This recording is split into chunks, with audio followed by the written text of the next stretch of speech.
গাইছ সোনা কলো বেবী কলো মোৰ কলিজাখন তুমি ওলাই কিনে লৈছো তো গাইছ সোনা কলো বেবী কলো মোৰ কলিজাখন তুমি ওলাই লৈছো কিন্তু এটা হৈছে প্ৰবলেমটো সোনা বেবীক কোনো গুৰুত্ব দিয়া নাই জাষ্ট গুৰুত্ব দিছে I am hot I am heavy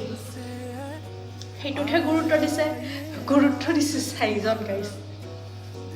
মই সোনা বেবী কৈছোঁ সেইবিলাকত কোনো ফাৰাক পৰা নাই গাইছ খালি গুৰুত্ব দিছে এই দুটা কেৱল চাইজৰ কথা বুলি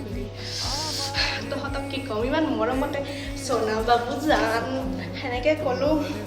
তথাপিও তহঁতে যদি চাইজত গুৰুত্ব দিয়া তেন্তে হ'লে কি ক'ম গাইছ হয় না হয় তহঁতে শুনা মই নাম্বাৰটো দি আছোঁ 9898